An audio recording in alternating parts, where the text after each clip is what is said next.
Ration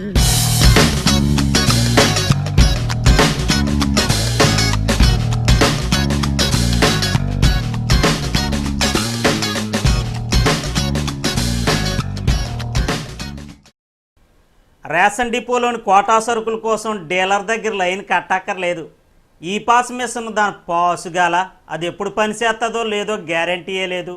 ఏలిముద్రలు తేడాలు వస్తే అదో తంట. ఈ తంటాలు పడలేక మా జలకనాయుడు రేషన్ డిపో సరుకులు తీసుకోవడం మానేశాడు. ప్రభుత్వం వాళ్ళు సేనాలకు మంచి పని చేసేశారు.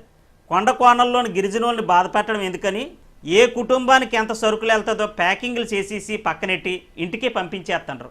ఇన్నాళ్ళు ప్రతి నెల రేషన్ తీసుకోవడానికి మన్యం బిడ్డలు తెగ ఇబ్బంది పడిపోయేవారు. ఎత్తుకున్న కొండలపైన ఉన్న జనం డిపో దగ్గరికి వచ్చి రేషన్ తీసుకోవాలంటే గొప్ప పరేషాన్ అయిపోయారు. సరైన దారులు కూడా లేకపోయేసరికి గుర్రాలను కూడా ఈ పనికి వినియోగించారు. దీని మీద బాగా థింకింగ్ చేసిన మన అధికారులు ఈ ప్లాన్ వేశారు. ప్యాకెట్లు కట్టడానికి ఎలాగా డోక్రా మహిళా సంఘాలలో ఉన్నారు కదా, వాళ్ళతో ప్యాకింగ్లు చేయించేసి గిరిబిడ్డలకి ఇంటికే పంపేస్తున్నారు. దీంతో అమ్మయ్య రేషన్ కష్టాలు తీరాయని గిరిపుత్రులు సంతోషపడుతున్నారు. వాళ్ళకి చేశారు. అయితే ఓకే, మరి మాకు కూడా అలాంటి ఏర్పాటు చేస్తే బాగుంటుంది కదా అని జలకనాయుడు ఆఫీసర్లను కోరుతున్నాడు. ఇంటికి సరుకులు అందించడం పెద్ద కష్టమేటి కాదు. అలా ఉల్లిపాయలు లొల్లియప్పుడు కూడా మేము ఇదే చెప్పాం. కాలు నొప్పులు పుట్టేసి నొడలు పీకేసి లైన్లో నిలబెట్టి చంపీయకుండా ఉల్లిపాయలను కూడా మనిషికి ఎంత ఇద్దాం అనుకున్నారో అంతా వాళ్ళ ఇంటికి పంపిస్తే లైన్లు బాధ ఉండదు, పోలీసు వాళ్ళు కాపలా కాయక్కర్లేదు, రెవెన్యూ వాళ్ళు, రైతు బజార్ ఎస్టేట్ ఆఫీసర్లు, వ్యాపారస్తుల్లాగా కాటాల ముందు కూర్చొని అమ్మనక్కర్లేదని అప్పుడే చెప్పాం. జలకనాయుడికి ముందు చూపు ఎక్కువ.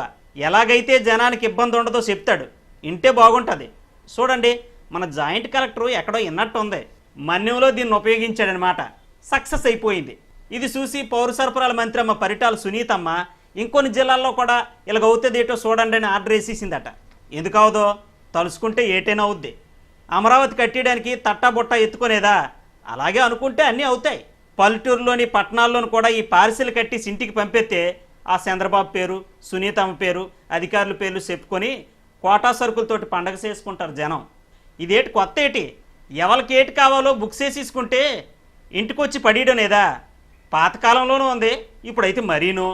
ఆ రిలయన్స్ రోడు, బిగ్ బజారోడు, స్పెన్సర్ రోడు, ఎందుకు మన ఈదులోని కిరాణా షాపోడు, ఆఖరికి భోజనాలు హోటళ్ళు కూడా ఏటి కావాలో ఫోన్లో చెప్పేస్తే ఇంటికొచ్చి పడేయడం లేదా? ఈ మధ్యన కుర్రోళ్ళు అయితే షాపుల్లో నేటి కొండ మానేశారు. కడ్రాయిర్ నుండి కంప్యూటర్ వరకు అన్నీ బుక్ చేసేయడమే. ఫ్లిప్కార్ట్, స్నాప్డీలు, అమెజాన్ ఇలాంటివి ఉన్నాయి కదా, వాటిలో బుక్ చేసి ఎత్తే పెద్ద గోని సంచిలాడు బ్యాగ్ వేసుకొని ఒక కుర్రోడు ఇచ్చి వెళ్ళిపోతాడు కదా. అలాగే కోటా సరుకులను ఇంటికి ఇచ్చి వెళ్ళిపోతారు. ఏట్రా చిన్న, దానికి ఏంటి పెద్ద సొమ్ము అయిపోద్దా ఏటా?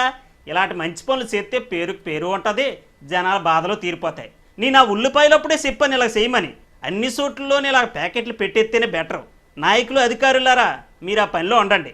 వచ్చే నెల రేషన్ సరుకులు ఇంటికి వచ్చేయాలా? చూస్తాను మరి జలకనాయుడు మాట అంటే ఎంత గౌరవమో.